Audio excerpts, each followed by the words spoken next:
এটা নেক্সট ভিডিওতে আমি রেকর্ড করছি যে ইম্পর্টেন্ট কোশ্চেন বোরিক অ্যাসিড থেকে, এটা পরীক্ষায় দেয়, প্রায় দেয়। বোরিক অ্যাসিডের সাথে পটাশিয়াম বাইফ্লুরাইড লবণের বিক্রিয়া। বোরিক অ্যাসিড হচ্ছে H3BO3 আর পটাশিয়াম বাইফ্লুরাইড হচ্ছে KHF2। এটা পড়েছো, কোথায় দেখেছো পটাশিয়াম বাইফ্লুরাইডকে?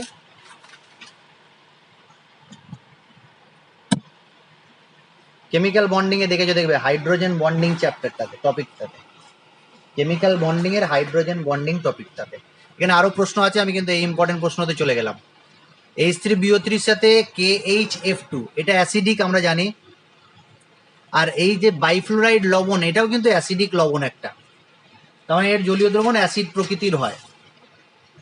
যেহেতু তোমাদের ইকুইলিব্রিয়াম পড়া হয়নি বা আয়নিক ইকুইলিব্রিয়াম নেই এবারে, নাহলে তুমি জানতে যে লবণের দ্রবণের প্রকৃতিও আম্লিক, ক্ষারীয়, প্রশম হতে পারে। লবণের জলীয় দ্রবণের প্রকৃতি আম্লিক, ক্ষারীয় বা প্রশম হতে পারে। যেমন বোরাক্স একটা লবণ, কিন্তু দ্রবণের প্রকৃতি কি? জলীয় দ্রবণের প্রকৃতি ক্ষারীয়। পটাশিয়াম বাইফ্লুরাইডের জলীয় দ্রবণের প্রকৃতি আম্লিক। তাহলে বোরিক অ্যাসিডের সঙ্গে পটাশিয়াম বাইফ্লুরাইডের যে পদার্থ উৎপন্ন হয়, যে মিক্সচার তৈরি হয়, তার জলীয় দ্রবণের প্রকৃতি কিরকম?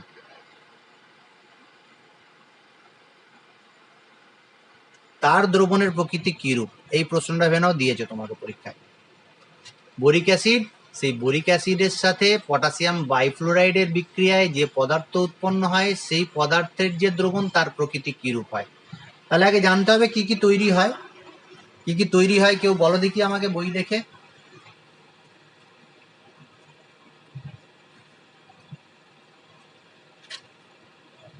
বলো তাড়াতাড়ি।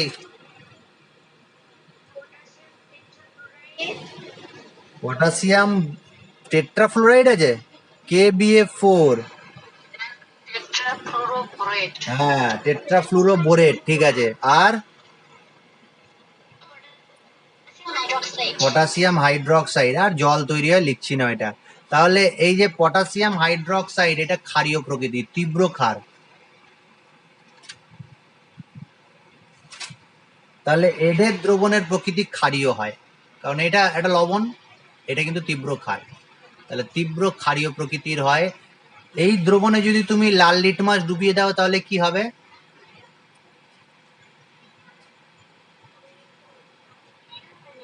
নীল হয়ে যাবে। তাহলে দেখো, দুটো অ্যাসিডের বিক্রিয়ায় একটা ক্ষার উৎপন্ন হচ্ছে, তাই না? দুটো অ্যাসিডের বিক্রিয়ায় একটা ক্ষার উৎপন্ন হচ্ছে। এরকম প্রশ্নও দিতে পারে তোমাকে পরীক্ষায়। এরপরে সার্ভে করতে করতে তুমি যখন যাবে, এবার আসবে বোরেন, ডাই বোরেন, B2H6। এটা খুব ইম্পর্টেন্ট, লাস্ট প্রশ্ন এখান থেকেই দেয়। আর না ফাইনাল পরীক্ষায় দেবে এই প্রশ্নটা, এরকম প্রশ্ন আমি যতবার দেখেছি। এই গ্রুপ 13 চ্যাপ্টার থেকে এই প্রশ্নটাই দেয়, ডাইবোরেন থেকে একটা প্রশ্ন দেয়। এটা কি প্রশ্ন বলছি তার আগে দু একটা প্রশ্ন আরো বলে দিই, যেগুলো ইম্পর্টেন্ট। ডাইবোরেন প্রস্তুতি দেখে নেবে, ডাইবোরনের আদ্র বিশ্লেষণ দেখে নেবে। এরপরে যে প্রশ্ন আছে, এটাও ইম্পর্টেন্ট প্রশ্ন, আমার 32 নাম্বার প্রশ্ন এটা আমার কোশ্চেনের। বোরাজোল কি বা ইনঅর্গানিক বেঞ্জিন কি? অজৈব বেঞ্জিন। এর আগে এরকম একটা প্রশ্ন দিলাম, অজৈব কি বলেছি? অজৈব গ্রাফাইট। আর এটা কি বললাম? ইনঅর্গানিক বেঞ্জিন, যাকে বলছি বোরাজোল বা বোরাজিল। অনেকগুলো নাম আছে। প্রশ্ন কি? বোরাজোল কি বা অজৈব বেঞ্জিন কি? এর গঠন সংকেত লেখো, এর প্রস্তুতি লেখো, আর এইরূপ বলার কারণ কি, একে ইনঅর্গানিক বেঞ্জিন বলছি কেন, বা এর ব্যবহার লেখো, এরকম আছে। যাদের কাছে বই আছে হাতের কাছে, তারা অলরেডি বোরাজোলের সংকেত দেখে নিয়েছো, আর এর প্রস্তুতিটাও দেখে নিয়েছো। প্রস্তুতিটা মুখস্থ করতে হবে। সংকেতটা বলি, B3N3H6, B3N3H6, এটা হচ্ছে বোরাজোল বা ইনঅর্গানিক বেঞ্জিন। বেঞ্জিনের সংকেত জানো কেউ?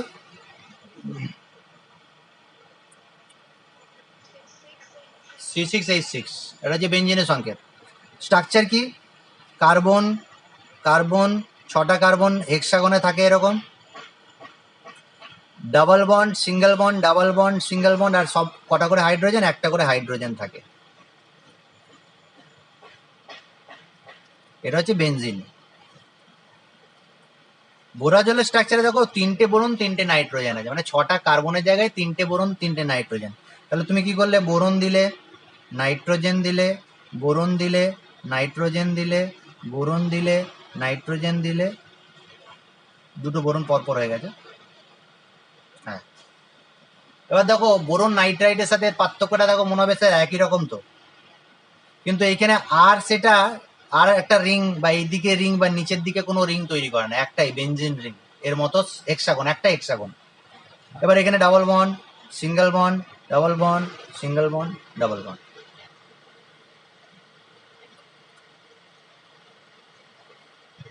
আর এইখানে প্রত্যেকটা বোরন আর নাইট্রোজেনে একটা করে হাইড্রোজেন। তাহলে এটা দেখো হেক্সাগন হয়ে গেল, এখানে 6টা হাইড্রোজেন আছে, এখানেও 6টা হাইড্রোজেন আছে, এখানে 6টা কার্বন আছে, এখানে 3টে ব্রোন 3টে কার্বন। সেই জন্য এর স্ট্রাকচার, এর গঠনাকৃতি বেঞ্জিনের মতো হয় বলে একে ইনঅর্গানিক বেঞ্জিন বলে। আর এর অনেকগুলো ধর্ম বেঞ্জিনের মতো আছে, কিন্তু সমস্ত ধর্ম নয়। যেমন রিঅ্যাক্টিভিটি বললে এর রিঅ্যাক্টিভিটি বেশি, রিঅ্যাক্টিভিটি বেশি। কেউ আমাকে বলবে যে এর রিঅ্যাক্টিভিটি বেশি কেন বেঞ্জিনের তুলনায়?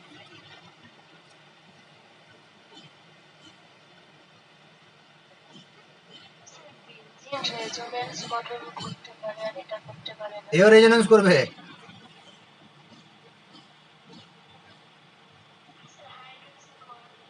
হাইড্রোজেন বন্ড নয়, এই যে বন্ড গুলো আছে, বোরন নাইট্রোজেন বন্ড আর কার্বন কার্বন বন্ড, কোনটা স্ট্রং বন্ড বলতে পারবে? বোরন নাইট্রোজেন বন্ড না কার্বন কার্বন বন্ড? এইটা, এই বন্ডগুলো স্টেবল বন্ড। কার্বন কার্বন বন্ডগুলো স্টেবল বন্ড, কারণ কার্বন কার্বন একই প্রকার দুটো মৌল, কার্বন কার্বন। আর এখানে দুটো আলাদা মৌল আছে, তার মধ্যে এদের ইলেকট্রোনেগেটিভিটি পার্থক্য আছে। ইলেকট্রোনেগেটিভিটি পার্থক্য থাকলে এগুলো আয়নীয় প্রকৃতির বা এগুলো পোলারিটি বেশি, চট করে ভেঙে যাবে। ইলেকট্রন নেগেটিভিটি পার্থক্য থাকার জন্য ইলেকট্রন এক নাইট্রোজেন বেশি টানবে, বোরনের কাছে কম থাকবে, বন্ডটা চার্জ হবে, ভেঙে যাবে ঝট করে। ঠিক আছে, এটা তাহলে পড়ে নেবে। ইনঅর্গানিক বেঞ্জিন কাকে বলে, এর ব্যবহার একটু দেখে নেবে যদি ব্যবহার থাকে। এবার লাস্ট একদম প্রশ্নতে, মানে ইম্পর্টেন্ট প্রশ্ন, লাস্ট নয়, ইম্পর্টেন্ট প্রশ্ন যেটা এই চ্যাপ্টারে এই প্রশ্নটাই দেয়, সেটা B2H6 থেকে দেয়। B2H6 এর গঠন দেয় বা বন্ডিং দেয়। কি কি প্রশ্ন দেয় বলে দিই আমি। সব প্রশ্নগুলো আমি লিখিনি এখানে, আমি শুধুমাত্র একটাই প্রশ্ন লিখে দিয়েছি, সেটা হচ্ছে B2H6 এর গঠন অঙ্কন করো এবং ব্যাখ্যা করো, এটাই দিয়েছি। কিন্তু কোশ্চেন অনেক রকম আসে। 1 নম্বর কোশ্চেনটা কি, B2H6 এর স্ট্রাকচার অঙ্কন করো, সেম কোশ্চেন। ব্যানানা বন্ড কাকে বলে, খুব ইম্পর্টেন্ট, ব্যানানা বন্ড বাংলায় হলে কি হবে?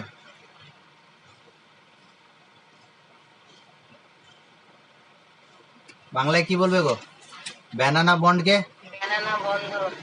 হ্যাঁ ঠিক আছে, এখন তুমি বলবে কলা বন্ধন, না ব্যানানা বন্ধন, ঠিকই বলেছো। ব্যানানা বন্ধন বলে এটাকে বাংলাতে, ইংলিশে বলা হয় ব্যানানা বন্ড, বাংলায় বলা হয় ব্যানানা বন্ধন। কাকে বলে বা উদাহরণ দাও। আরেকটা আছে 3 centre 2 electron bond. 3 centre 2 electron bond দেখা যায়, এরকম একটা উদাহরণ দাও। এবার আমি পুরো জিনিসটাকে ব্যাখ্যা করব। বা আরেকটা প্রশ্ন ইম্পর্টেন্ট, গ্র্যাজুয়েশনে দেয় খুব বেশি, এখানে যে 6টা হাইড্রোজেন আছে, বোরন এর সাথে 6টা হাইড্রোজেন, B2H6 এর 6টা হাইড্রোজেন, সেই 6টা হাইড্রোজেন সমতুল্য নয়, এরা ইকুইভ্যালেন্ট হাইড্রোজেন নয়। এখানে 4টে একই রকম হাইড্রোজেন আছে আর 2টো আলাদা রকম হাইড্রোজেন আছে। এই সমস্ত প্রশ্নের অ্যান্সার আমি দেবো, স্ট্রাকচারটা ড্র করি তারপরে। তাদের কাছে বই আছে, বই একটু দেখবে স্ট্রাকচারটা। আমি সহজভাবে আঁকবো, বইতে একটু জটিল করে এঁকেছে, সেটা তুমি বই থেকে করতে পারো বা আমি যেটা করছি সেটাও করতে পারো। আমি যেটা করব, সেখানে 2টো বোরনকে নেব মাঝখানে,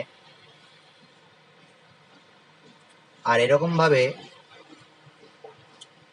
2টো করে বন্ড দেবো বোরনে। এখানে একটা হাইড্রোজেন, এখানে একটা হাইড্রোজেন, আর এখানে একটা হাইড্রোজেন, এখানে একটা হাইড্রোজেন। যে 4টে হাইড্রোজেনের কথা বললাম যারা সমতুল্য, এই 4টে হাইড্রোজেন। এদের একটা নাম আছে, এইচ এর নিচে ছোট করে টি লিখেছি, টি, এইচ টি। এটা পরীক্ষার সময় লেখার দরকার নেই। এগুলোকে বলা হয় টার্মিনাল হাইড্রোজেন। এইচ টিটা কি? প্রান্তীয় হাইড্রোজেন। আর দুটো বোরনের মাঝে মাঝ বরাবর দুটো হাইড্রোজেন আমি দিচ্ছি এইখানে এইখানে, যেখানে এই বোরন আর এই বোরনের মাঝে হাইড্রোজেনটাকে লিখছি এইচ বি। এইচ বি একে বলা হয় ব্রিজিং হাইড্রোজেন। হাইড্রোজেন যেটা দুটো বোরনের মধ্যে ব্রিজের কাজ করছে, দুটোকে মেলবন্ধন ঘটাচ্ছে, সংযোগ করছে, এটাকে বলছি ব্রিজিং হাইড্রোজেন। এবার এখানে বইতে ডটেড লাইন দিয়ে দেখিয়েছে, ফ্লাইং ওয়েভ স্ট্রাকচার দেখিয়েছে, আমি এটা দেখাইনি, সিম্পল ভাবে দিয়েছি। এখানে আরো অনেক কিছু দিয়েছে। দুটো বোরনের মধ্যে দূরত্ব হচ্ছে 178 পিকোমিটার। দুটো বোরনের মধ্যে ডিস্টেন্স। এই বোরন আর টার্মিনাল হাইড্রোজেনের মধ্যে ডিস্টেন্স হচ্ছে 119 পিকোমিটার। আর ব্রিজিং হাইড্রোজেন আর বোরনের মধ্যে দূরত্ব হচ্ছে 134 পিকোমিটার। আর এই যে ভেতরের অ্যাঙ্গেল আছে সেটা হচ্ছে 97 ডিগ্রি অ্যাঙ্গেল, আর এই বাইরের যে অ্যাঙ্গেল আছে সেটা 120 ডিগ্রি অ্যাঙ্গেল। এসব দিয়েছে। এবার এই যে মাঝের যে হাইড্রোজেন আছে আর এই যে দুটো, এটা একই রকম সমতুল্য, আর এই চারটে হাইড্রোজেন সমতুল্য।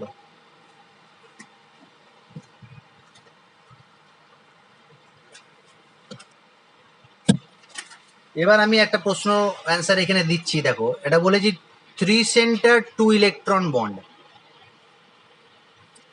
সাধারণত একটা বন্ড হতে গেলে কি হয়, একটা একটা বন্ড মানে দুটো ইলেকট্রন থাকবে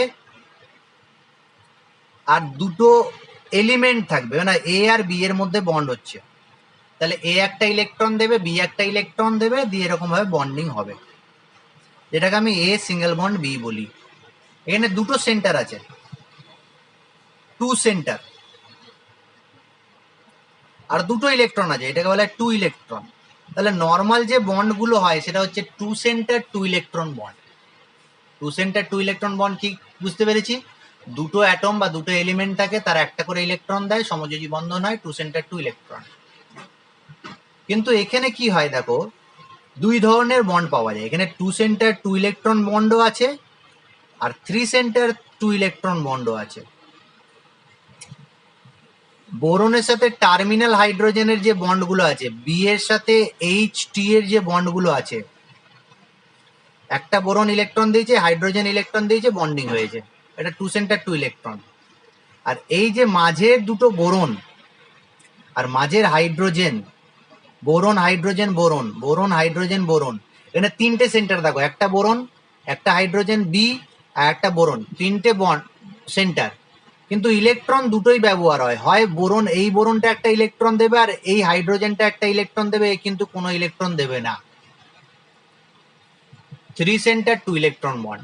আবার যদি নিচের দিক দিয়ে দেখি, তাহলে নিচের দিকে এই বোরনটা একটা ইলেকট্রন দেবে, হাইড্রোজেন একটা ইলেকট্রন দেবে, এই বোরনটা কোনো ইলেকট্রন দেবে না। তাহলে এটা 3 সেন্টার 2 ইলেকট্রন বন্ড। আর এইখানে যে বন্ডগুলো আছে বোরনের সাথে হাইড্রোজেন, টার্মিনাল হাইড্রোজেন, এটা 2 সেন্টার 2 ইলেকট্রন বন্ড। আমি যখন এই ইলেকট্রনিক কনফিগারেশন দেখিয়ে এটা বোঝাবো, তখন বুঝে যাবে যে বোরন এখানে ইলেকট্রন দিয়েছে, এখানে দেয়নি, কি করে কি হলো স্যার বুঝতে পারছি না, আমি দেখাচ্ছি দাঁড়াও। বোরনের ইলেকট্রনিক কনফিগারেশন তোমরা সবাই জানো। এক্সাইটেড স্টেটে আমি একবারে লিখছি। এক্সাইটেড স্টেটে বোরনের ইলেকট্রনিক কনফিগারেশন হচ্ছে যোজ্যতা কক্ষে 2s1, আর পি তে দুটো ইলেকট্রন থাকে 2p2, আর গ্রাউন্ড স্টেটে কি, গ্রাউন্ড স্টেটটাও দিয়ে দিই নাহলে বুঝতে পারবে না। আবার হিলিয়াম, এখানে হিলিয়াম দিয়ে দিলাম, বরং 5টা ইলেকট্রন থাকে, তাহলে 2s2 2p1 এটা থাকে, 2s2 2p1। এক্সাইটেড স্টেট মানে কি, 2s এর ইলেকট্রনটা জাম্প করে 2p তে চলে যায়, তাহলে 3টে আনপেয়ার্ড ইলেকট্রন হয়ে গেল। একটা বোরনের 3টে আনপেয়ার, তাহলে আরেকটা বোরন আছে, দুটো বোরন, তাই না? এটা মানে আমি বললাম বোরন 1, এটা বললাম বোরন 2, এটা মানে বললাম বোরন 1 আর এটা মানে বোরন 2। তাহলে এরও এরকম বন্ড আছে, এসে নিচের দিকে দিচ্ছে এটা, আর পিতে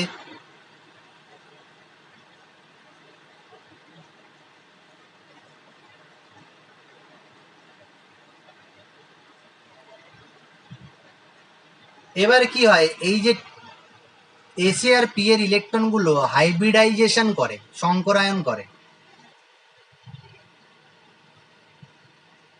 sp3 সংকরায়ন করে, sp3 সংকরায়ন করলো, তাহলে 4টে অরবিটাল তৈরি করবে, sp3 sp3 sp3 sp3।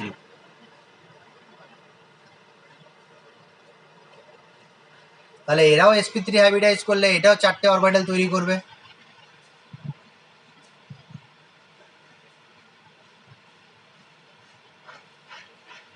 এখন দেখো এই বোরনের 4টে অরবিটাল আছে, তার মধ্যে 3টে ইলেকট্রন, আর এই বোরনের 4টে অরবিটাল আছে, সেখানে 3টে ইলেকট্রন। আমি ইলেকট্রনগুলো লিখবো, আমি একটা করে বন্ডিং দেখাবো আর একটা করে ইলেকট্রন লিখবো। এবার B1, এই বোরন দেখো, এই বোরন একটা টার্মিনাল হাইড্রোজেনের সাথে বন্ডিং করেছে, এই বোরন একটা টার্মিনাল হাইড্রোজেনের সাথে বন্ডিং করেছে। তাহলে এখানে একটা ইলেকট্রন দিলাম আর এখানে দিলাম H টার্মিনাল। H এ কি ইলেকট্রন আছে? 1s1, তাহলে এরা বন্ডিং করলো।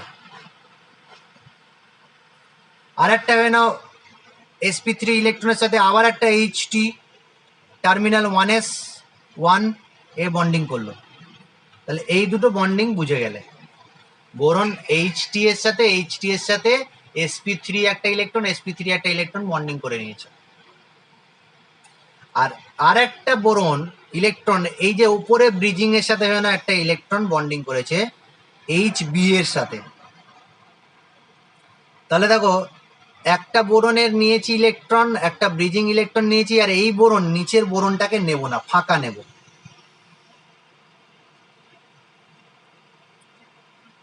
তাহলে 1 নাম্বার বোরন হাইড্রোজেনের একটা ইলেকট্রন, আর এই 2 নাম্বার বোরনের ফাঁকা কক্ষক, 3টে সেন্টার আছে কিন্তু 2টো ইলেকট্রন আছে।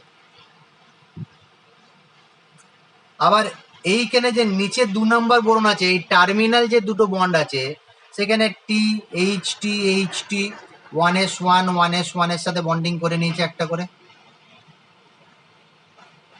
আর এইখানে একটা ইলেকট্রন রেখেছি, দেখো এখানে ফাঁকা রেখেছি, তাহলে 3টে ইলেকট্রনের মধ্যে এখানে রেখে দিচ্ছি সাইডে।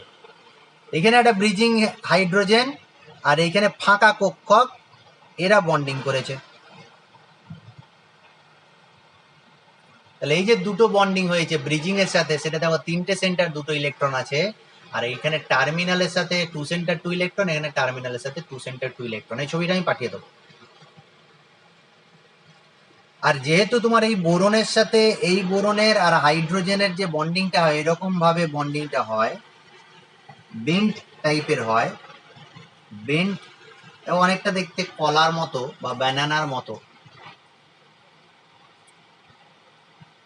সেই জন্য একে ব্যানানা বন্ড বলছে, বা এটাকে বেন্ট বন্ডও বলা হয়, বেন্ট বন্ড। তাহলে এইটা হয়ে গেল তোমার B2H6 এর স্ট্রাকচার।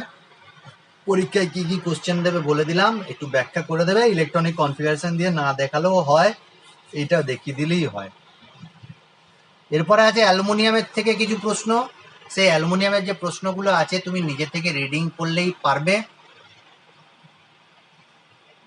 যদি না বুঝতে পারো কোনো প্রশ্নের অ্যান্সার, তাহলে আমাকে বলবে, আমি নেক্সট দিন বুঝিয়ে দেবো। এই চ্যাপ্টারটা একবার পড়ে নিলেই হয়ে যায়। আর একটা প্রশ্ন আছে, এটা দেখবে, AlF3 অনাদ্র HF এর সঙ্গে দ্রবীভূত হয় না, কিন্তু NaF এর সঙ্গে দ্রবীভূত হয়।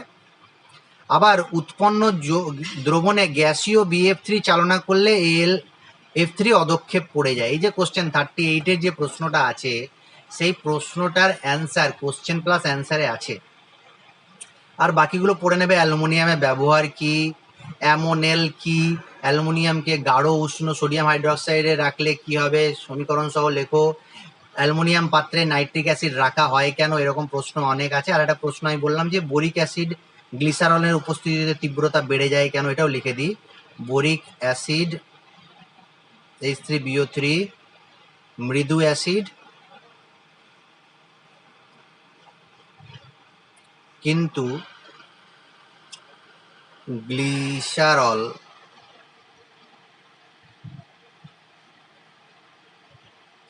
উপস্থিতিতে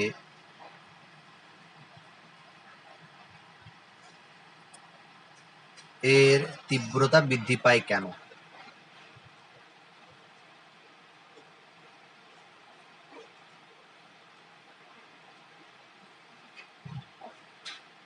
ঠিক আছে, এই প্রশ্নটাও আমি এখানে দিয়ে দিলাম। মোটামুটি এখান পর্যন্ত প্রশ্ন শেষ। তোমাদের যদি কোনো কোশ্চেন থাকে, আমি যা পড়ালাম কিছু বুঝতে পারলে না, সেটা আমাকে একটু বলো। আর দু চারটে কথা বলে আমি শেষ করবো আজকে। বল।